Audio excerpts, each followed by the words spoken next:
오늘 중보기도학교잖아요. 중보라는 건 뭐예요? 예, 그런 것 같아요. 서로를 느껴봐야 돼요. 경험해봐야 돼요. 그냥 이성으로 하는 게 아니라 몸으로 겪어봐야지 그 사람의 마음과 상황과 형편을 아는 것 같아요. 예수님께서 왜 최고의 중보자시죠? 몸으로. 하나님이신 예수님이 우리 인간의 육신으로 오셔서 인간을 체험하셨잖아요. 하나님이시기도 하고 인간이시기 때문에 이보다 더 대단한 중보자가 없다는 것입니다. 자, 오늘은요, 중보기도의 두 번째 시간이고요. 오늘 다소 아주 좀 성경적인 어떤 용어적인 이야기들을 많이 다룰 거예요. 그래서 약간 어려울 수도 있지만은 또 오늘 강의를 귀담아 들으시면은 여러분 많이 도움이 될 거예요. 제가 예전 강의에다가 이번에 좀 더 많이 추가를 했습니다. 여러분 이제 강의안이 없는 이유가 최은영 목사님 스타일에 맞춰서 제가 한다 그랬죠. 최은영 목사님은 여러분이 강의안 이렇게 보면서 이게 하는 거 별로 이렇게 이게 아이 컨택이 안 되면은 별로 이렇게 안 좋아해가지고 제가 어차피 이 강의는 제가 하는 거 아니기 때문에 최은영 목사 스타일로 이렇게 했습니다. 그래서 오늘 끝나고 나면 이제 카페에 영상 올라갈 때 강의안도 올라가니까 그때 복습하는 차원에서 한번 보시기 바랍니다. 꼭 보셔야 돼요. 왜냐면은 단어들이 참 많이 나와요, 오늘은요. 그래서 오늘 제목이 제2강이고요. 중보기도의 성경적 기초라는 제목으로 말씀을 전해드립니다. 여러분, 중보기도를 이해하기 위해서는요, 반드시 여러분이 이렇게 연구해야 될 성경 구절 하나가 있어요. 디모데전서 2장입니다. 한번 성경 구절을 한번 찾아보겠습니다. 디모데전서 2장 1절.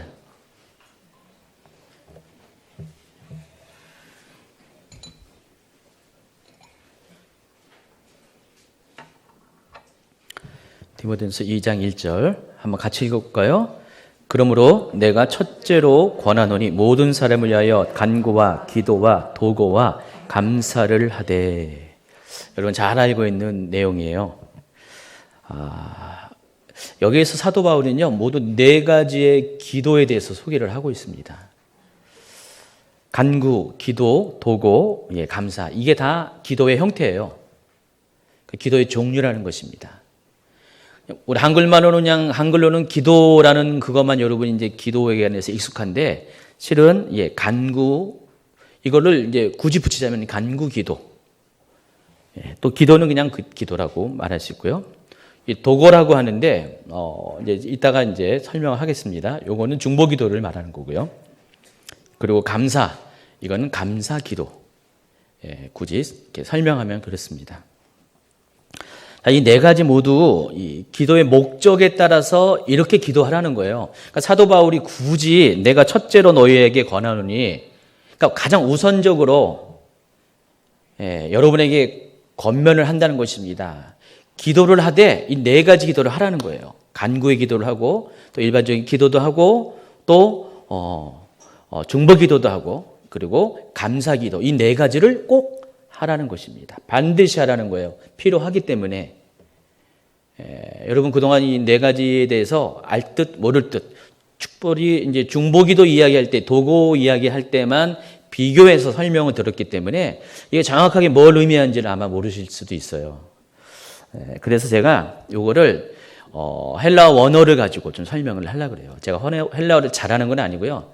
그냥 난 넣고 기억자 정도 아는 수준인데, 요즘은 자료들이 많으니까 제가 한번 이렇게 좀 연구를 더 특별히 해봤어요. 했더니 아주 놀라운 뜻이 있다는 것을 좀 발견했습니다. 이 간구로 번역한 것이 헬라어로 데이시스라는 단어입니다. 데에시스. 근데 원래는 이게 원래 헬라어는요 복수로 되어 있어요. 여기들은요 간구가 아니라 간구들, 기도들, 또 도고들, 그리고 감사들 다 복수 형태로 되어 있어요. 근데 지금 이제 이 동사 여기 원형 여기 명사 원형을 가지고 말하면 데이시스라는 단어를 사용하고 있습니다. 이 데이시스를 한마디로 안 하면 여러분이 쉽게 이렇게 머리에 들어올 수 있는 한마디의 언어로 얘기하면은 때를 쓰는 기도라고 보시면 돼요. 간청하는 기도. 막 떼쓰면서 여러분 뭔가 요구하잖아요. 그런 기도가 바로 데이시스라는 기도라는 것입니다. 만약에 긴박한 상황이 생기잖아요. 여러분 정말 어려운 상황, 여러분으로서는 아무런 방법이 없을 때 여러분 하나님께 기도해야 되잖아요. 그때 어떻게 돼요? 떼쓰고 기도하잖아요. 그러니까 아이들이 부모한테 떼쓴다는 그런 의미보다는 정말 여러분이 마땅히 여러분의 요청이 응답되어질 필요가 있어요. 그런 상황일 때 하나님께 기도할 때 이런 기도를 할 수밖에 없다는 것입니다. 원래 이 단어는 원하다, 필요로 하다, 간청하다라는 뜻을 가진 데오마이라는 단어에서 파생된 거고요. 또 일반적으로 이제 구체적인 무언가를 하나님께 요구할 때 이 데이시스라는 단어를 사용합니다. 그래서 여기는 영어의 must라는 뜻이 있어요. 반드시 무엇 해야 한다. 그러니까 반드시 들어 응답되어질 어떤 기도 할 때 이 간청의 기도, 이 데이시스라는 기도를 해야 된다는 것입니다. 자, 이게 어떤 내용에서 어떤 상황 가운데서 우리에게 어필이 되는지 한번 보겠습니다. 누가복음 13장을 보시면 1장을 보시면요. 누가복음 1장 13절을 보겠습니다. 여기는 이제 엘리사벳과 예수님의 어머니이신 마리아의 사촌 엘리사벳과 그의 남편 사가랴에 관한 이야기 나옵니다. 두 사람이 아이가 없었죠. 7절에 보니까 그들에게 자식이 없고 두 사람의 나이가 많더라라고 있어요. 결혼을 한 지 오래되었는데 자식이 없어요. 자식이 없으니까 어떻게 돼요? 그때 당시만 해도 자식은 태의 열매잖아요. 자식이 없는 건 저주에 가까운 것이었어요. 그러다 보니까 이 두 부부가 나이가 들었지만은 계속해서 하나님 앞에 간구를 해왔던 것 같아요. 13절을 읽어볼까요? 천사가 그에게 이르되 사가랴여 무서워하지 말라. 너의 간구함이 들린지라. 내 아내 엘리사벳이 내게 아들을 낳아주리니 그 이름을 요한이라 하라 그랬습니다. 여기서 이 간구라는 단어가 바로 이 데이시스라는 단어예요. 이해하시겠죠? 자식이 없을 때 얼만큼 하나님 앞에 이 두 부부가 막 떼를 썼겠어요. 간청했어요. 주님 반드시 자식 주셔야 돼요. 너무 자식이 없으니까 내가 살맛도 없고 우리 부부가 너무 희망이 없습니다. 미래가 없습니다. 하나님 반드시 자식을 주세요. 지난주에 목요일 날 강의하신 이재지 선교사님 어제도 이제 수요일 날 강의하셨어요. 올라와 있으니까 이렇게 강의 보시기 바라고요. 목사님이 결혼한 지가 벌써 10년이 되셨더라고요. 엊그저께 이제 연애 스토리를 좀 약간 들었어요. 사모님하고 만난 지 7년 만에 결혼해가지고 이제 17년 되신 거죠. 근데 아이가 없잖아요. 아이가 없어요. 사모님이 좀 이렇게 아이를 낳을 수 있는 상황이 아니셨어요. 그래서 아이가 없어요. 아마 기도하셨을 거예요. 그런 뭐 상황 아시면서도 기도하셨는데 아이가 없고 그래서 결국 이제 뭐 이거 다 이제 다 아시는 사실이니까 얘기하는 거예요. 입양을 선택하셨어요. 지난번에 우리 1월 달에 집회 때 강사 목사님이 게리몰간 목사님이었나요? 막 선포를 하셨잖아요. 이 자리에 하나님께서 태의문을 여신다고. 근데 여기저기서 아멘 하신 분들이 있더라고요. 보니까 이제 결혼을 하셨는데 나이가 좀 드셨는데 아이가 없는 분들이 좀 저희 교회도 좀 있으세요. 또 그때 오신 분들도 아마 있었던 것 같아요. 그분들한테 그 게리몰간 목사님이 이 선포 소리가 마치 여기 있는 가브리엘 천사가 한 말처럼 아마 들리신 분이 있을 것 같아요. 그렇죠? 만약에 그 소리를 그렇게 들었다면은 아마 태의 문이 열려졌을 것이에요. 근데 아직도 신호가 없는 거 보면은 몇 달 안 됐죠? 좀 더 있어야 되나요? 좀 더 기다리겠을까요? 그런 부부들에게 있어서 하나님한테 아이를 달라는 이 기도는 정말 간청이죠. 마땅히 여러분 때를 쓸 때는 쓰셔야 돼요. 너무 점잖게 기도하는 거 다 옳은 건 아니에요. 사도 바울이 분명히 얘기했잖아요. 이 간청의 기도를 하라고 했잖아요. 간구의 기도, 데이시스라는 기도를 하라고 그랬어요. 그래서 여러분 기도에 어떤 제목이 있을 때 반드시 응답되어져야만 되는 머스트, 반드시 이루어져야 될 그런 기도가 있을 때는요, 제목일 때는 하세요. 예, 성경적인 거라니까요. 괜히 이게 뭐 그냥 좀 수준 낮은 사람들이 하는 거 아니에요. 신앙의 연조가 뭐 성숙하지 못한 사람이 하는 그런 기도가 아니라는 것입니다. 사도 바울은 분명히 그런 기도를 할 것을 여기 권면을 하고 있어요. 좀 이따 소개하겠지만은 이런 이야기가 계속 나와요. 사도 바울의 서신서에 보면은요, 계속해서 이 간구의 기도를 계속해서 당부하고 있다는 것을 알 수가 있습니다. 자, 누가복음 두 군데를 또 소개해 볼게요. 누가복음 11장에 보시면은요, 여러분 잘 알고 있는 내용이 있습니다. 제자들이 예수님께 기도를 가르쳐 달라고 요청합니다. 마태복음 그 6장에서의 장면과 똑같은 거죠. 누가복음 11장 1절, 예수께서 한 곳에서 기도하시고 마치심에 제자 중 하나가 여짜오되 주여 요한이 자기 제자들에게 기도를 가르친 것 같이 우리에게도 가르쳐 주옵소서 라고 했을 때 예수님께서 12절부터 14절까지 뭔 기도를 가르치셨죠? 잘 아시는 주기도문을 가르쳐 줬습니다. 지난주 목요일 날 하셨죠? 자, 그런데 그 이어지는 장면을 잘 살펴보면요, 5절부터 보시면은 예수님께서 주기도문과 더불어서 또 기도를 가르쳐 줍니다. 그러니까 지금 제자들이 기도에 대해서 요청을 했잖아요. 기도에 대한 가르침을 요청했는데 예수님이 그냥 주기도문만 가르쳐 준 것이 아니라 계속해서 같이 이어지는 장면 가운데 또 다른 기도의 스타일을 가르쳐 줬다는 것이에요. 그러니까 주기도문만 아주 고상한 기도를 말하는 것이 아니에요. 주기도문이 가장 좋은 기도 맞아요. 그런데 예수님께서는 이 5절에부터 보면은 또 다른 기도를 가르쳐 줬어요. 그러니까 너희도 이렇게 기도하라라는 의미죠. 한번 읽어볼까요? 또 이르시되 너희 중에 누가 벗이 있는데 밤중에 그에게 가서 말하기를 벗이여 떡 3덩이를 내게 구워달라. 내 벗이 여행 중에 내게 왔으나 내게 먹을 것이 없노라 하면 그가 안에서 대답하여 이르되 나를 괴롭게 하지 말라. 문이 이미 닫혔고 아이들이 나와 함께 침실에 누웠으니 일어나 내게 줄 수가 없노라 하겠느냐. 내가 너희에게 말하노니 비록 벗됨으로 인하여서는 일어나서 주지 아니할지라도 그 간청함을 인하여 일어나 그 요구대로 주리라 그랬습니다. 예수님이 이 기도를 하라는 거예요. 고상한 기도만 말씀하신 게 아니라 간청의 기도를 하라는 것이에요. 근데 여기 간청이라는 단어는 아까 소개드린 이 데이시스라는 단어는 아니에요. 또 다른 단어를 썼는데 아나이데이안이라는 단어를 썼어요. 아나이데이안이라는 단어를 썼는데 굉장히 생소하죠. 근데 이 단어는 뜻이 어떤 거냐면 뻔뻔스러움, 파렴치함. 그럼 어떻게 돼요? 예수님 여러분에게 무슨 기도를 하라는 것이에요? 뻔뻔스러운 기도.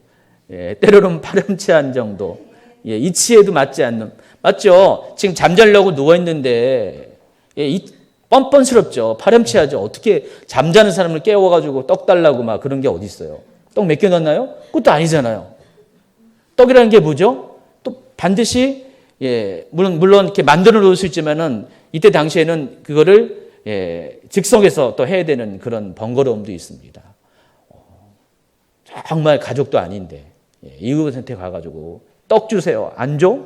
하면서 막 협박하듯이 파렴치한 그런 요청의 기도를 예수님이 하라는 것입니다. 그러니까 여러분 예수님이 이렇게 하라 그랬으니까요. 때로는 이제 파렴치함이 되세요. 뻔뻔스러운 여자가 되시기 바랍니다. 저한테는 그러지 마시고. 그래서 우리가 이것들을 통해서 알 수 있는 게 기도라는 것은 응답을 이제 전제로 우리가 기도를 하는데 우리가 생각하는 것 이상으로 하나님은 우리가 정말 이렇게 하나님께 때를 쓰면서 정말 뻔뻔스럽게 하는 기도조차도 들으시고 응답하시는 하나님이라는 것을 여러분이 아시기 바랍니다. 누가복음 18장에 또 유명한 기도에 대한 비유가 있습니다. 누가복음 18장 1절을 보세요. 같이 읽어볼까요? 예수께서 그들에게 항상 기도하고 낙심하지 말아 할 것을 비유로 말씀하여 이르시되 어떤 도시에 하나님을 두려워하지 않고 사람을 무시하는 한 재판장이 있는데 그 도시에 한 가부가 있어 그에게 가서 내 원수에 대한 나의 원한을 풀어주소서 하되 이런 말씀으로 시작을 합니다. 여기 보면 예수님이 또 기도에 관한 이야기를 이제 가르쳐 주시는데 이것도 비유를 통해서 말씀하세요. 근데 여기에는 중요한 두 주인공이 등장합니다. 한 재판관. 근데 이 재판관은 어떤 재판관이에요? 사람을 무시한 재판관. 한마디로 공의로 재판하지 않는 엉망인 재판관입니다. 그리고 또 한 과부가 있는데 이 여인은 한이 많이 있는 여인이에요. 여러분, 과부들이 한이 많나 봐요. 원한이 많나 봐요. 그래서 이 두 사람의 이야기를 통해서 예수님께서 뭘 가르쳐 주려고 이 말씀을 비유로 끌어들이냐면은 항상 기도할 때 낙심하지 말고 기도를 할 것을 가르쳐 주기 위해서 이 두 사람의 이야기를 끌어들인 것입니다. 근데 그 여인이 계속해서 이 재판관에게 자기 원한을 풀어달라고 요청을 했어요. 그러나 계속 듣지 않았습니다. 그러다가 어느 순간에 이 재판관이 생각을 했어요. 속으로 생각하되 내가 하나님을 도려하지 않고 사람을 무시하나 이 과부가 나를 번거롭게 하니 내가 그 원한을 풀어주리라. 그렇지 않으면 같이 읽어볼까요? 5절이죠. 늘 와서 나를 괴롭게 하리라. 자, 이 재판관이 이 기도를 들어준 이유가 뭐죠? 귀찮아서. 안 들어주면은 끝까지 찐득이처럼 할 것 같으니까 귀찮아서 할 수 없이 들어주리라 했습니다. 자, 예수님께서 이 이야기를 꺼내면서 7절에 하물며 하나님께서 그 밤낮 부르짖는 택하신 자들의 원한을 풀어주지 아니하겠느냐. 그들에게 오래 참으시겠느냐. 내가 너희에게 이르노니 속히 그 원한을 풀어주시리라 그랬습니다. 자, 재판장에 비유하면서 하물며 하나님께서 재판장도 그리할진데 하나님이 그 사랑하는 성도들의 그런 과부와 같은 기도를 들으시지 않겠느냐라는 그런 말씀을 하신다는 것입니다. 그렇기 때문에 기도는요, 끝까지 들어줄 때까지 때를 써서 때로는 뻔뻔스럽게 때로는 파렴치할 정도 보일 정도라도 응답을 위해서는 기도는 끊임없이 간청되었다는 것을 알 수가 있습니다. 자, 이게 사도 바울이 가르쳐 줬어요. 이렇게 하라고. 이런 기도 하라고요. 간청하는 기도, 데이시스라는 기도를 하라는 것입니다. 그래서 여러분 너무 체면만 차리지 마세요. 여러분 필요할 때는 이렇게 때를 쓰시기 바랍니다. 아멘 하셨네요. 아멘 안 하신 거 보니까 어떤 분들은 나는 그래도 고상한 기도. 좀 있으면 고상한 기도가 나올 것 같죠? 맞습니다. 고상한 기도가 나옵니다. 두 번째, 기도라고 디모데전서 2장 1절에서 기도라고 번역한 프로슈케라는 단어가 있습니다. 프로슈케. 이것도 역시 복수로 기록됐어요. 복수는 프로슈카스라는 단어인데 이 프로슈케라는 단어를 기도라고 번역을 했어요. 근데 이 단어가 갖고 있는 원적인 의미가 있어요. 이 단어는 두 가지 단어가 합쳐진 거예요. 첫 번째는 프로스라는 단어가 있는데 이거는 방향을 나타내는 전치사입니다. 전치사.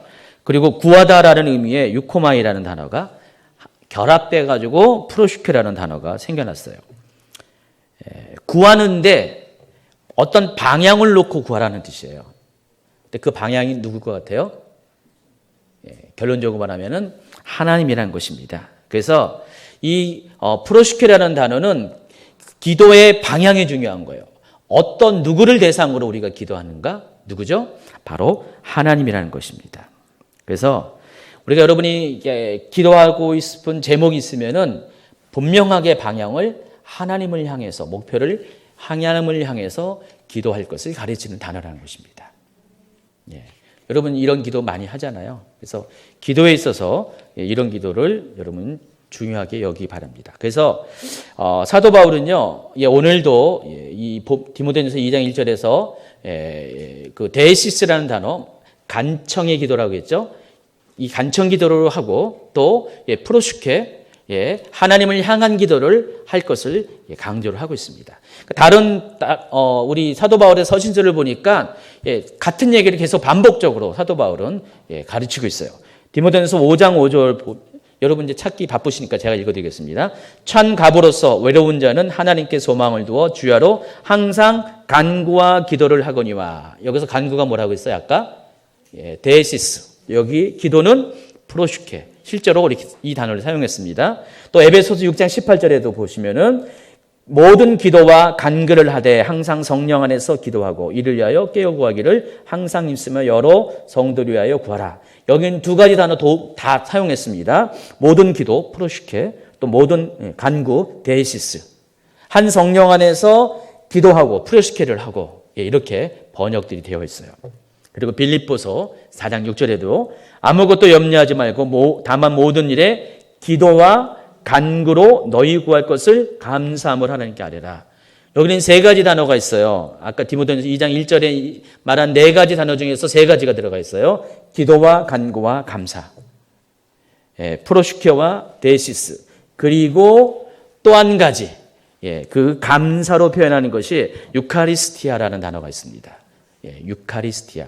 자, 유카리스티아는 감사기도로 번역하시면 됩니다. 유카리스티아.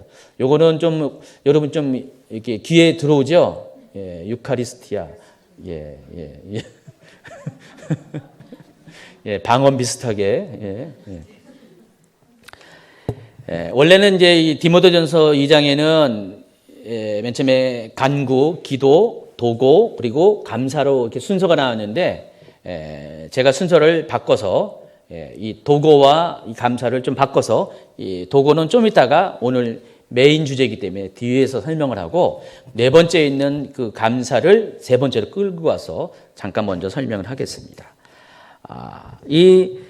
감사 기도는 뭐라고 했어요? 유카리스티아. 두 가지 언어를 갖고 있어요. 첫 번째는 좋은이라는 뜻을 가진 접두어입니다. 좋은이라는 뜻을 가진 유라는 그 헬라어 단어가 있고요. 또 여러분 잘 알고 있는 카리스, 은혜 있죠. 은혜. 그래서 이 유와 카리스가 합쳐진 합성어예요. 그러면 어떤 뜻이에요? 좋은 은혜. 좋은 은혜라는 뜻이죠. 또 찾아보니까 또 다른 어떤 어원이 있더라고요. 똑같이 유라는 그 접두어가 있고요. 그 뒤에 주다, 무엇을 주다라는 카리조마이라는 단어가 있어요. 카리조마이. 이 단어가 합쳐져서 유카리스티아라는 단어가 만들어졌다고 합니다. 그래서 좋은 것을 주다라는 뜻이에요. 그래서 좋은 은혜, 좋은 것을 주다 이런 식으로 우리가 이 단어를 이해할 수가 있어요. 그래서 이 유카리스티아는요, 좋은 것을 주는 것에 대한 감사하는 태도를 말한다 이렇게 설명을 합니다. 만약에 여러분이 하나님께서 주시는 은혜가 있다면요, 은사가 있으면 어떻게 돼요? 하나님이 좋은 거 주셨잖아요. 그것을 기도로 표현해야 되잖아요. 그게 바로 감사기도, 유카리스티아라는 것입니다. 하나님이 너에게 은혜를 주시면은요, 은사를 주시면은 여러분 반드시 기도해야 됩니다. 그 기도가 감사기도, 유카리스티아라는 것이에요. 로마서 1장 8절입니다. 먼저 내가 예수 그리스도를 말미암아 너희 모든 사람에 관하여 내 하나님께 감사함은 너희 믿음이 온 세상에 전파됨이로다. 여기서 이 감사라는 것이 유카리스티아라는 단어를 사용했어요. 그래서 여러분의 믿음이 온 세상에 전파된 것이 얼마나 감사해요. 그렇죠? 그럴 때 하나님께 기도를 하라는 것이에요. 하나님 너무 감사합니다. 이 고백이 기도라는 거예요. 하나님께. 여러분 그냥 감사라는 하나님 감사합니다. 감사합니다. 이런 것이 하나님 앞에서는 기도의 한 형태라는 거예요. 감사를 표현하는. 그래서 좋은 것을 주실 때는요, 항상 감사하셔야 돼요. 고린도후서 1장 11절에도요. 너희도 우리를 위하여 간구함으로 도우라. 이는 우리가 많은 사람의 기도로 얻은 은사로 말미암아 많은 사람이 우리를 위하여 감사하게 하려 함이라. 여기도 똑같이 유카리스티아라는 단어. 그러니까 은사가 많이 주신 것 때문에 감사하게 하려 합니다. 그래서 이 빌립보서 4장 6절 아까 읽어드린 이것을 다시 한번 볼까요? 빌립보서 4장 6절 여러분 다 아는 거죠? 아무것도 염려하지 말고 모든 일에 기도와 간구와 너희 구할 것을 감사함으로 하나님께 아뢰라. 사도 바울은 그래서 이 세 가지 기도를 소개하고 있어요. 맨 처음에 뭐라고 했어요? 프로슈케 기도라고 했죠. 일반적인 하나님을 대상으로 하나님을 기도의 대상으로 하는 그런 기도. 그리고 간구, 데시스. 뭔가 하나님께 요청하는 것들을 반드시 이루어질 것들을 하나님께 구체적으로 아뢰는 기도. 그리고 세 번째, 좋은 것을 주심에 대해서 감사하는 태도를 가지고 하는 그런 고백의 기도. 유카리스티아. 이 세 가지를 하라는 거예요. 여러분 염려할 일이 생기면은 이 세 가지를 하라는 거예요. 무슨 혹시 염려할 일 있어요, 오늘?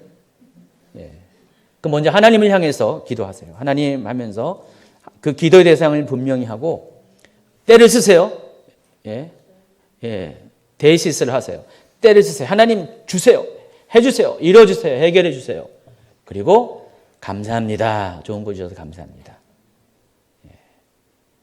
아직 이루어지지 않았다 할지라도 기도가 감사로 고백하면 그것이 땡겨와요. 미리 땡겨와요.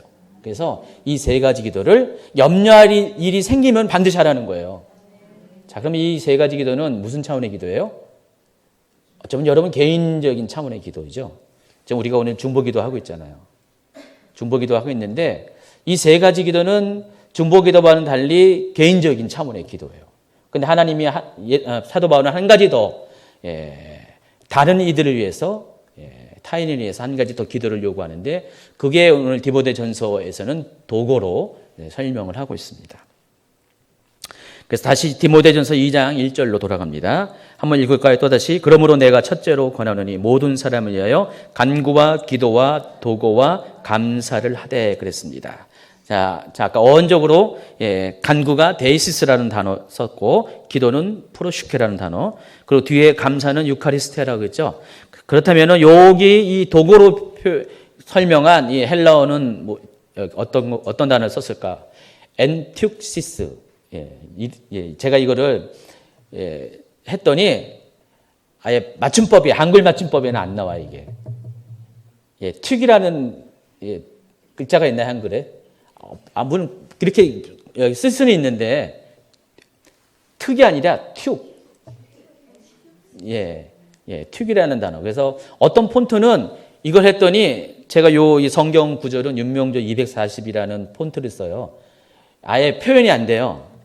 할 수 없이 그래가지고 일반적인 거를 썼는데 어떤 폰트는 아예 나타낼 수도 없는 아주 특이한 발음이죠. 엔툭시스.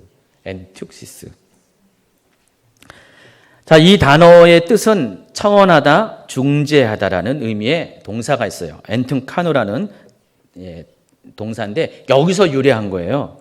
그래서 이 명사죠. 이거는 기도, 탄원, 중재, 중보기도 그런 것들을 의미하는 단어입니다. 로마서 8장 27절을 한번 볼까요? 로마서 8장 27절. 제가 읽어드릴게요. 마음을 살피시는 이가 성령의 생각을 아시나니 이는 성령이 하나님의 뜻대로 성도를 위하여 간구하심이니라 그렇게 나와 있어요. 근데 이 번역이 올바른 번역이 아니에요. 정확한 번역이 아니에요. 여기서 이 간구라는 단어가 엔툭시스라는 단어를 썼어요.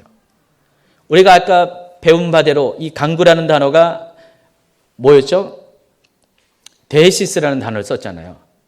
그 단어를 썼어야 되는데 그 단어가 아니라 여기서 쓴 단어는 데시스가 아니라 엔툭시스라는 단어를 썼어요. 근데 한글로는 간구라고 번역을 했어요. 그래서 다른 번역본들을 살펴봤더니 킹제임스 버전 흠정역에서 보니까 이 단어를 원래 엔툭시스 그 의미대로 번역을 해놨더라고요. 흔정역으로 보니까 이렇게 되어 있어요. 마음을 살피시는 분에게 성령의 생각이 무엇인지 아시나니 이는 그분께서 하나님 뜻대로 성도들 위하여 중보하시기 때문입니다. 때문이니라 그랬어요. 흠정역에서는 킹제임스 버전에서는 이것을 분명히 그 원래 엔틱시스의 의미인 중보라는 뜻으로 번역을 해버렸는데 이 개역개정은 웬일인지 그 단어를 안 쓰고 데이시스의 뜻에 해당하는 간구라는 단어를 사용을 했습니다. 왜 그런지는 좀 이따가 큰 3번 설명할 때 설명을 또 드릴 수가 있어요. 어쨌든 이 네 가지 기도를 통해서 우리가 알아야 될 것이 우리는 그 어떤 상황에 따라서 목적에 따라서 각각 다른 네 가지 기도를 할 수가 있다는 것이에요. 첫 번째 무슨 기도요? 간구의 기도, 데이시스.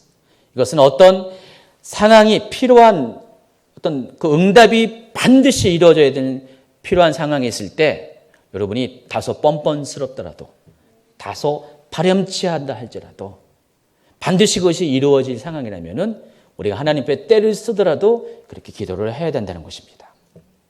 또 프로슈케라고 그랬죠. 이 단어가 하나님 앞에 방향을 두고 기도하는 것이라고 했죠. 그 기도의 대상이 하나님 것을 분명히 하고, 그러니까 우리가 이 프로슈케라는 것은 일반적인 기도를 말할 때 이 프로슈케 단어를 쓰는데 하나님 앞에 기도하라는 뜻이고요. 또 아까 유카리스티아라고 했죠. 이건 뭐라고 했죠? 감사. 이루어진 것에 대해서 또 이루어질 것에 대해서 감사로 기도하라고. 또 그리고 마지막으로 엔툭시스, 중보기도를 누군가를 위해서 탄원하고 중재하는 기도를 해야 한다는 것입니다. 사도 바울은 4가지 기도를 여러분이 반드시 해야 된다는 것입니다. 그러니까 모든 것 중에서 첫째로 권하노니 그랬잖아요. 그러니까 여러분이 어떤 것보다 이 4가지 기도를 반드시 하라는 것입니다. 다른 성경에서는 어떤 염려한 일이 생기면은 이런 식으로 기도를 하라는 것입니다. 자, 그런데 한글에서는 이 디모데전서 2장 1절을 이 중보기도를 도고로, 이 엔틱슈스를 도고로 번역을 했어요. 그래서 이게 참 이렇게 사람들이 헷갈리게 만들어요. 도고가 뭘까? 여러분 알아요? 그냥 도고? 말을 해줘야지 이게 설명을 하는데 이게 한자어로 돼 있어요. 이 도고라는 것은 빌면서 고한다는 뜻이에요. 도자가 빌도예요.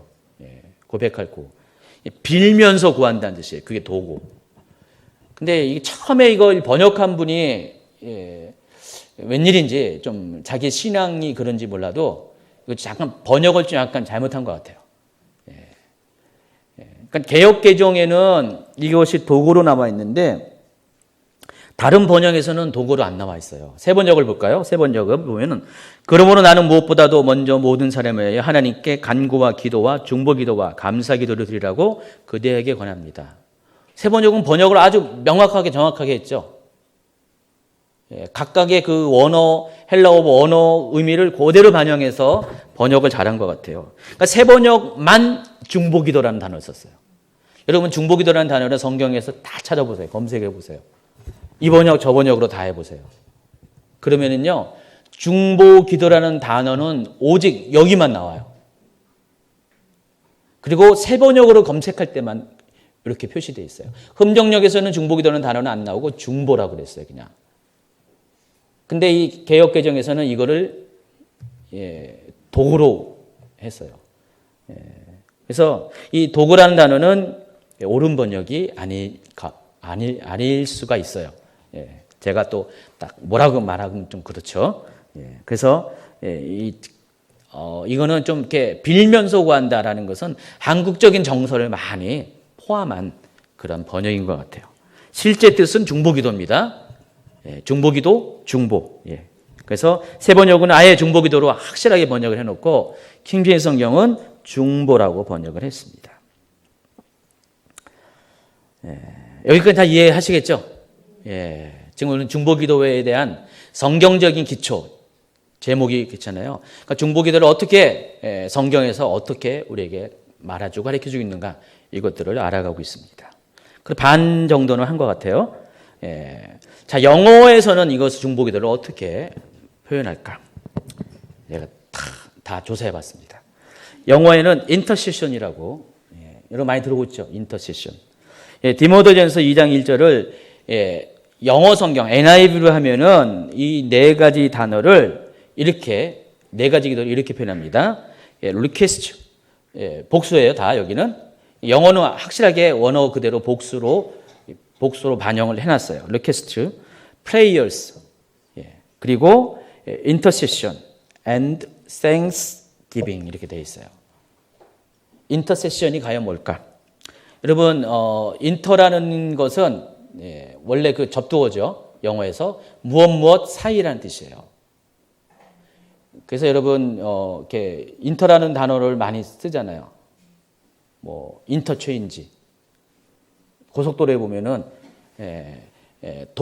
고속도로가 서로 연결되어 있는 곳을 인터체인지라고 하잖아요. IC라고 하잖아요. 인터체인지 약자잖아요.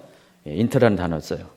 그래서 이 무엇 사이라는 뜻이 인터라는 뜻이고 또 이 세션이라는 단어는 CESSON, SE가 아니라 이 세션이라는 단어는 무엇을 양도하다, 매각하다, 또 인계하다, 이동하다 라고 할 때 쓰는 단어예요. 이 두 가지 단어가 합쳐져서 인터세션이 된 거예요. 그래서 이 인터세션이라는 원래 뜻은 중재하다는 뜻이에요. 조정하다. 그러니까 둘 사이에 서로 그런 차이 나는 것들을 서로 이렇게 의견을 합충시키는 것. 이게 인터세션이라는 뜻입니다.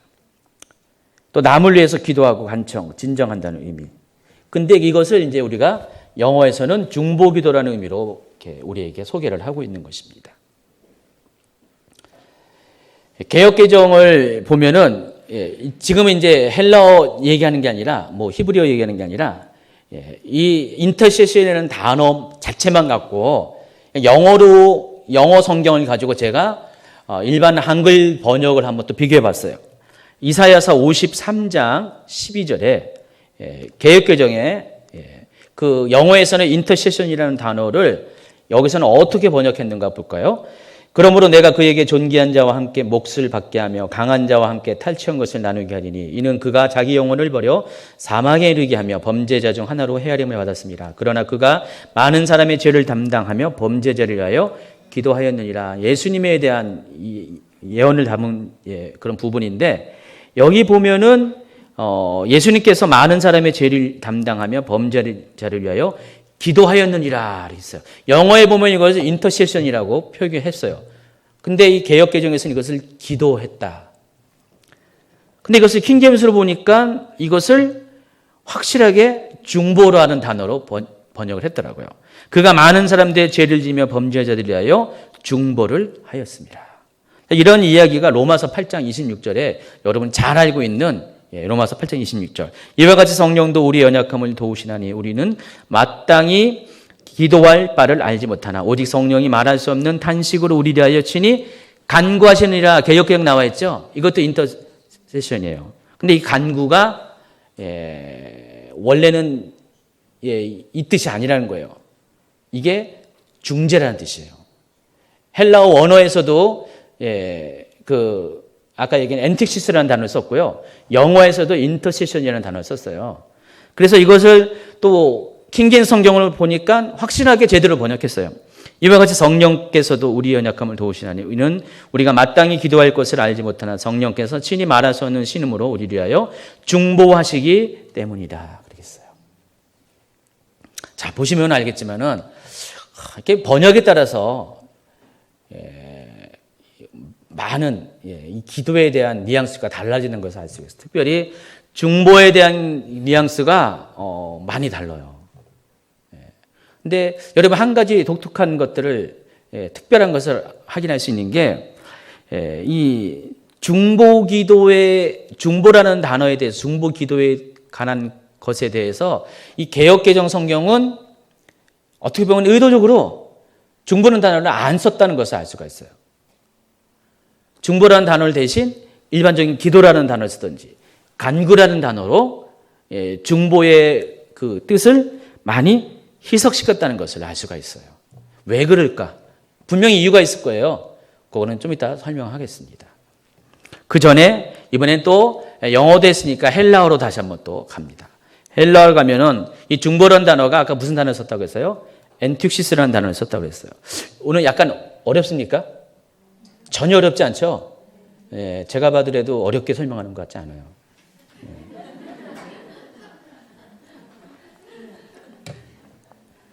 단어가 좀 익숙하지 않아서 여러분 그게 문제죠. 이제 원고 이제 올라가면 보시고 이 엔틱시스라는 단어는 원래 뜻은 대화하기 위해서 만나다, 인터뷰하다라는 뜻입니다. 일반적인 뜻이 그래요. 그러나 이제 실제로는 이것이 법률 용어래요. 당시로서 로마 시대 때의 법률 용어가 엔틱시스라는 것입니다. 그러니까 중재를 위해서 왕이나 뭐 어떤 특별한 사람을 만나서 모종의 관계적인 결과를 이끌어낼 때 쓰는 단어가 엔틱시스라는 단어입니다. 여러분 이제 법원에서는 판사가 있고요, 피고가 있고, 뭐 검사가 있고, 변호인이 다 있잖아요. 그럴 때 이 모든 이해 당사자의 법률적 이해 당사자들을 관계 안에서 모든 관계 안에서 그들을 법은 법이지만은 그 법의 결과들을 좀 이렇게 잘 선한 것으로 이끌어내게 하기 위해서 노력하고 애쓰는 그런 역할. 이게 엔티옥시스라는 것입니다. 이번에 이렇게 대통령 탄핵을 이렇게 보면서 여러분 뭐 결과를 보셨잖아요. 탄핵 사유에 해당하는 모든 것들은 다 해당 안 됐는데 한 가지 무슨 직권남용도 아니었죠. 무슨 그 최순실 씨 그 어떤 이렇게 잘못한 것에서 대통령이 방조하고 또 약간의 개입을 했다. 근데 그 결과를 보면은 뒤에 이제 평을 보면은 어쩌면은 탄핵 안 당할 수도 있었다는 거예요. 근데 왜 탄핵을 당했냐? 괘씸죄에 걸렸다는 거예요. 헌법재판관들의 괘씸죄. 그러니까 단지 개인적인 괘씸죄가 아니라 국민에 대한 국민을 좀 무시했다라는 그 괘씸죄. 그러니까 그 헌재 심판 과정에서 대통령이 그랬잖아요. 여러 가지 오라고도 안 오고 맞대응도 안 하고 또 변호사들이 그 대통령 측의 변호사들이 그러니까 신문 보도에 의하면은 헌법 재판관들한테 막 이렇게 세게 말하고 다들 연세가 드셨잖아요. 그러니까 거기 또 후배들이니까 그러니까 그냥 아랫사람 대하듯이 말했다. 신문 보도 막 그렇더라고요. 그거 다 믿어서는 안 되죠. 근데 그런 경향이 있었던 건 사실이에요. 어쨌든 간에 헌법 재판관들하고 변호사들하고 관계가 별로 안 좋았어요. 거의 싸우는 관계였어요. 글쎄 여러분 이 중에서 변호사가 있는지 모르겠는데 그런 영화나 이런 데 잘 보면은 법정 영화나 잘 보면은 앞에서는 막 얘기하다가 변호사하고 판사, 검사들이 따로 방에 가면은 서로 막 되게 친하게 막 사적으로 막 대화하고 그러니까 형님 봐주쇼 막 그런 게 있더라고요. 못 봤어요? 영화를 안 보셔가지고. 법정 안에서는 굉장히 논리적이고 법리적으로 따지는데 개인적으로는 가서 딜을 한다는 거예요. 관계에 의해서. 근데 이번에 그런 게 없었고 그냥 서로 대립의 관계로 나갔다는 거죠. 그러니까 알잖아요, 여러분. 이거 알죠? 이정미 권한대행이 목덜미 잡은 거 막 뭐라 그러니까 이런 거 있잖아요. 그것도 그냥 신문 같은 데서는 아주 그것만 딱 이렇게 강조해서 나오더라고요. 항상 그래요. 근데 이번에도 언론도 그런 것 같아요. 제가 보기에는. 언론도 중재를 해줘야 되는데 한쪽으로만 계속. 저도 이제 몇 가지 객관적인 사실을 봤는데 보면 언론이 정말 한쪽 편만 들더라고요. 근데 이번에 탄핵의 문제는 뭐가 문제냐? 중재자가 없는 거예요. 이 중재가 없는 거예요. 엔티옥시스가 없는 거예요. 그러니까 누군가가 이 중간에 껴가지고 서로의 이 대립되는 것들을 부드럽게 만들고 서로 이해하고 그렇게 만들었으면 여기까지 오지 않았어요. 그 탄핵 이전에 국회에서도 마찬가지죠. 국회에서 대통령과 그 국회의원들, 특히 야당들 가운데 누군가가 중간에서 부드럽게 하는 역할을 한 사람이 있었으면 탄핵까지도 가지 않았죠. 그리고 국민들과의 사이도. 그래서 그런 면에서 박근혜 대통령이 그게 좀 아쉬웠어요.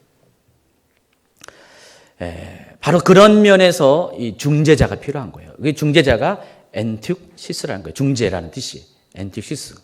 그래서 이게 법률 용어라는 것이에요. 이런 그 법정에서는 이해 당사자들 가운데 이것들을 친밀한 관계 안에서 잘 결과가 이루어질 수 있도록 중재하는 역할. 이게 중보라는 것입니다. 그래서 이 중보라는 단어는 관계 중심적인 용어라는 것을 여러분이 아셔야 된다는 것입니다. 그래서 우리가 중보한다는 것은 나와 하나님과의 친밀한 관계 안에서 또 내가 중보하는 대상도 똑같이 친밀한 관계 안에서 중간에서 무엇 사이에서 인터에서 알선해주고 서로를 서로 이해할 수 있도록 도와주고 연결해 주는 것이 바로 뭐라고요? 중보, 엔틱시스라는 것입니다. 그래서 도구라는 단어가 쓰면 안 돼요. 그냥 빌면서 구하다 그게 아니에요. 친밀한 관계 안에서 그렇게 만들어 주는 거예요. 그래서 여러분 원래 헬라어는 엔틱시스라는 단어를 썼다고 했죠. 이것이 영어에서는 인터세션. 그리고 원래 뜻은 킹제임스 성경이 맞습니다. 중보입니다. 그런데 개역 개정에서는 도구로 가버렸어요. 가지고 아주 좀 엉뚱한 뜻으로 확 가버렸는데 그게 아니라 중보라는 뜻이라는 것을 여러분 아시기 바랍니다. 성령님만 계셨으면 이번에 문제가 없었을 텐데. 성령님이 최고의 변호사잖아요. 최고의 중개자잖아요. 예수님만 계셔도 그렇죠. 그러니까 예수님이 오신 역할이 변호사 역할을 한 거예요. 중재자 역할을 한 거예요. 하나님과 우리 사이의 중재자. 그 예수님의 역할이고 성령님도 마찬가지로 성령님 아까 말하선 탄식으로 간구한다는 것이 아니라 말하선 탄식으로 중재하시는 거예요. 하나님과 우리 사이에. 하나님, 우린 분명히 죄 지어가지고 벌 받아야 되는데 성령님이 대신해서 봐주세요. 저 사람 마음은 원래 그렇지 않아요. 어렵고 힘들어 상황이 있어요. 이해해 주세요. 하나님께 계속 그것을 이렇게 기도를 요청하는 거예요. 예수님도 그랬잖아요. 지금도 예수님이 하나님 우편에서 그렇게 하고 계시잖아요. 그게 바로 중재라는 것입니다. 자, 이번에는 히브리어입니다. 히브리어에서는 이 중보라는 단어를 파가라는 단어를 사용한다고 그랬죠. 지난 1강에서 설명을 했어요. 이 파가라는 것은 뭐라고 했죠? 경계라는 뜻이에요. 하나님과 사람 사이의 경계예요. 공의와 죄 사이의 경계. 그래서 이 중보자는 하나님과 인간 사이에 의로우신 하나님과 죄인의 인간 사이에 중간에 경계에 껴있는 사람이에요. 그래서 인터세션이라는 단어와 의미가 또 맞는 거죠. 그래서 모든 깨어진 관계를 연결해 주는 것이 바로 파가 중보라는 사실입니다. 그래서 그런 의미에서 그럼 중보자란 단어를 다시 한번 보도록 하겠습니다. 중보자라는 중보라는 단어는 성경에서 검색하면 여러 곳에서 발견합니다. 중보자라는 단어를 먼저 한글 개역개정으로 검색하면은 8곳에서 발견됩니다. 중보자라는 단어. 킹제임스에서는 6곳, 개역 한글에서는 아예 중보자라는 단어를 사용을 안 해요. 근데 왜 개역개정에서만 이렇게 중보자라는 단어를 많이 사용하는가? 이유가 또 있어요. 신학이 여기 들어가 있어서 그래요. 일단은 그 중보자라는 단어가 어디 사용한가 볼까요? 욥기 16장 19절. 지금 나의 증인이 하늘에 계시고 나의 중보자가 높은 데 계시니라. 욥기 33장 23절. 만일 일천 천사 가운데 하나가 그 사람의 중보자로 함께 있어서 그의 정당함을 보일진대. 갈라디아서 3장 19절 20절. 그런즉 율법으로 무엇이냐 범법함으로 도와진 것이라 천사를 통하여 한 중보자의 손으로 베푸신 것인데 약속하신 자손이 오시기까지 있을 것이라. 그 중보자는 한 편만 위한 자가 아니라 하나님은 한 분이시니라. 또 디모데전서 2장 5절. 하나님은 한 분이시니 또 하나님과 사람 사이의 중보자도 한 분이시니 곧 사람이신 그리스도 예수라. 히브리서 8장 6절. 그러나 이제 그는 더 아름다운 직분을 얻으셨으니 그는 더 좋은 약속으로 세우신 더 좋은 언약의 중보자시라. 또 히브리서 9장 15절. 이로 말미암아 그는 새 언약의 중보자시니. 히브리서 12장 24절. 또 새 언약의 중보자이신 예수와. 자, 보시면 이 8곳에서 중보자라는 단어가 검색을 하고 있습니다. 자, 그런데 제가 그냥 이것을 그냥 넘어가면 안 돼요. 그래서 또 한번 비교를 해봤어요. 이거를 영어 단어로 한번 해봤어요. 그랬더니 이 영어 단어로 봤더니 이 단어가 한 군데 빼고는 전부 다 메디에이터라는 단어를 썼습니다. 이 메디에이터라는 것은 이 중간에 이란 뜻을 포함하고 있어요. 중간에 서 있는 사람. 메드가 MED 알죠? 아시죠? 저만 알까? 그래서 중간에 있는 사람이라는 뜻이에요. 이 메디에이터가. 중보자는 파가의 의미가 있는 거예요. 인터세션의 의미가 있는 거예요. 근데 더 중요한 것이 있어요. 이 대부분의 이 성경 구절이 여기 소개한 구절이 모두가 다 예수님을 가리키는 용어로 사용했다는 것이에요. 중보자가 누구냐? 예수님이라는 것이에요. 그래서 예수님의 역할은 중간에 서 있는 사람이에요. 하나님과 사람 사이에 서 있는 사람. 공의와 죄 가운데 서 있었어. 그 가운데서 중간에 서서 변호하시는 분, 중재하시는 분, 대변하시는 분이 예수님이란 것입니다. 그래서 히브리서 이 파가의 의미와 같은 것이에요. 그래서 대부분 방금 읽어드린 중보자로 번역한 이 부분이 한 군데 빼고는 다 메디에이터라는 단어 사용했고 또 이 부분이 다 예수님을 직접적으로 의미한다는 것을 알 수가 있어요. 그래서 우리가 아까 이제 그 질문을 했었잖아요. 왜 이 개역개정 성경에서는 중보라는 단어를 많이 사용하지 않는가? 그런데 오히려 개역개정에서는 중보자라는 단어는 다른 번역보다 훨씬 많이 사용했다고 했어요. 근데 그 중보자라는 단어 사용되는 그 목적이 예수님을 말할 때 다 중보자라는 단어를 사용한다는 것을 알 수가 있어요.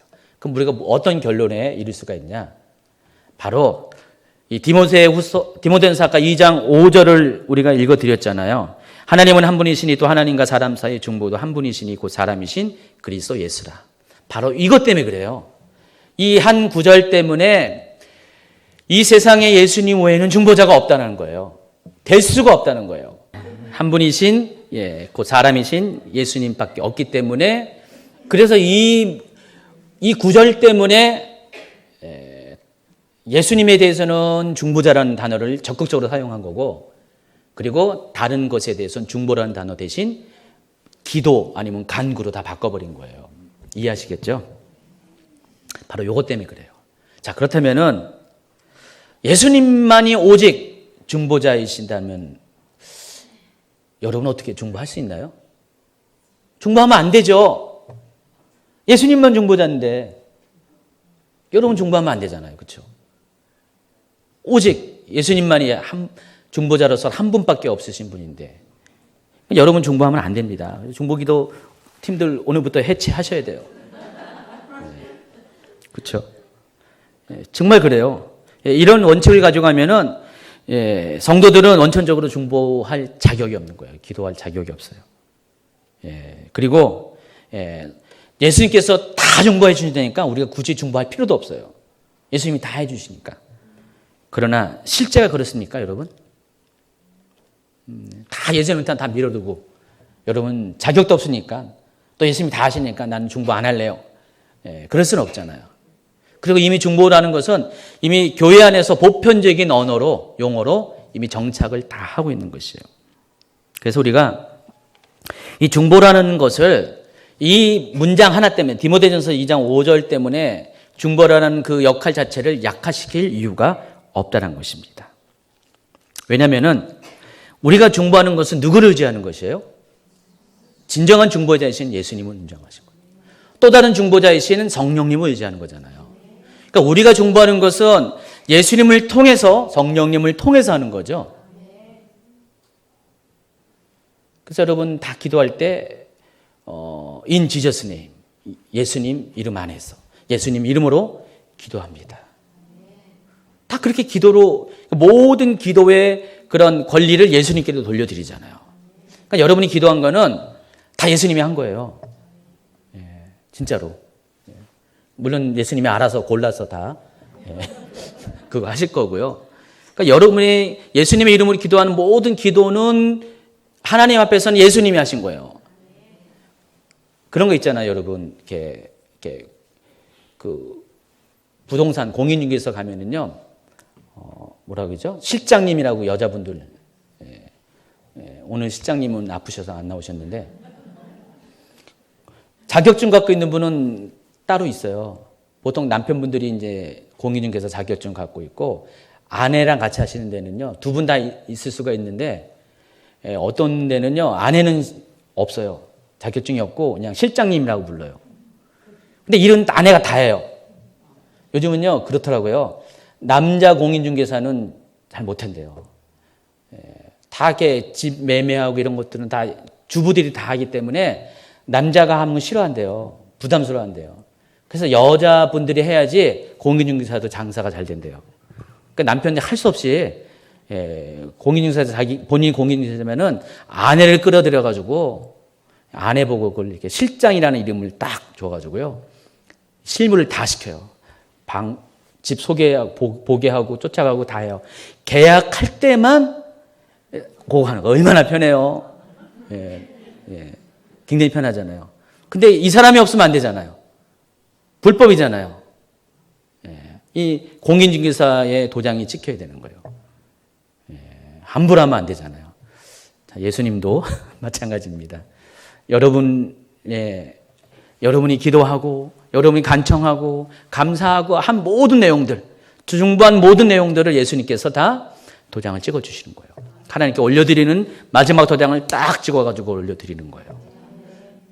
그렇기 때문에 여러분 그 권한 안에서, 그 권세 안에서 중보하는 거라는 것이죠. 그래서 반드시 여러분 중보 기도할 때는 중보자이신 예수님을 의지하고 예수님의 이름으로 하셔야 한다는 것입니다. 자, 그럼 중보 기도는 어떻게 해야 되는가? 요것만 하면 끝납니다. 아까 말씀드린 것처럼 이 엔틱시스는 법률 용어라고 그랬어요. 관계 중심적인 용어라고 그랬어요.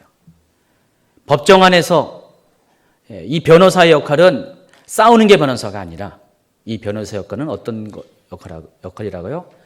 판사하고 검사를 다 친해야 돼요. 그래서 개인적으로도 물론 무슨 밀당을 하라는 게 아니에요. 무슨 썸씽이 있으라는 게 아니에요. 판사하고 이렇게 주장을 할 때도 판사한테 공손하게 아주 법리적인 명확한 논리를 가지고 얘기하는 것이지 그냥 그런 것 없이 뭐 자꾸 막 그냥 큰 소리 뻥뻥 치고 내 말 안 들을 거예요 판사 하면서 그러면은 판사가 어떻게 돼요? 아무리 잘해도 괘씸죄에 걸리는 거예요 실제로. 판사도 인간이기 때문에. 그래서 판사한테도 잘하고요. 검사하고도 잘하는 그런 사람이 변호사죠. 중재자예요. 그러면은 그런 분들은 그 모든 그런 사건들을 그래도 그 자기가 변호한 사람들의 입장에서 좀 더 유리할 수 있도록 판결을 끌어낼 수가 있다는 것이죠. 우리가 판사이신 하나님 앞에 여러분 피고인이잖아요. 피고인을 위해서 누군가가 기도해요. 여기 피고인이 있습니다. 그럼 옆에 여기 중보기도 팀장이시니까 기도를 합니다. 그때 하나님께 어떻게 해야 돼요? 우리 중보기도 팀장님이 하나님과 관계가 좋잖아요. 그러면 하나님이 저 팀장님을 생각해가지고 관계 때문에 들어주시는 거예요. 근데 평소에 별로 하나님과 관계가 안 좋아요. 아무리 얘기해봤자 그냥 하나님이 그냥 간청하면 핫소리 들어주죠. 과부처럼 막 기도하면은 근데 그렇다고 과부처럼 기도하지 않을 거잖아요. 남을 위해서. 그러니까 그러니까 잘 안 들어줄 수가 있어요. 근데 평소 하나님과의 관계 속에서 좋은 관계 속에서 친밀한 관계에서 기도하면 어떻게 돼요?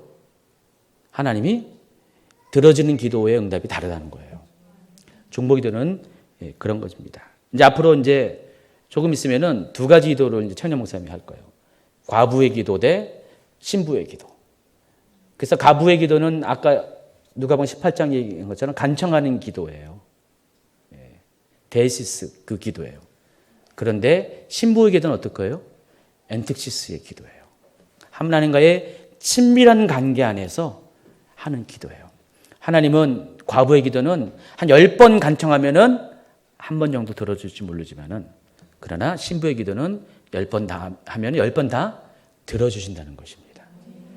중보 기도는 떼쓰고 기도하는 것이 아니라 그래서 친밀함 가운데서 부드럽게 하나님 앞에 기도하는 것. 그래서 중보 기도하는 그 장소가 떼쓰는 장소가 돼서는 안 돼요. 개인적으로는 이렇게 데이시스 기도 할 수가 있는데 중보 기도의 장소는 떼쓰는 기도가 아니라 하나님 앞에 논리적으로 하나님 앞에 설명하면서 하나님 이게 맞지 않습니까? 하나님 이것이 옳은 것이 아닙니까? 이것이 하나님의 공의에 합당한 것이 아닙니까? 이것이 하나님의 사랑을 충족하는 것이 아닙니까? 그래서 하나님 앞에 어떤 뚜렷한 명분을 가지고 또 친밀한 가운데 그렇게 기도하시기 바랍니다. 도고 어려워요? 도고 하지 마세요. 도고라는 단어 자체가 어려운 거고요. 도고는 이 엔틱시스의 뜻을 반영하지 못합니다.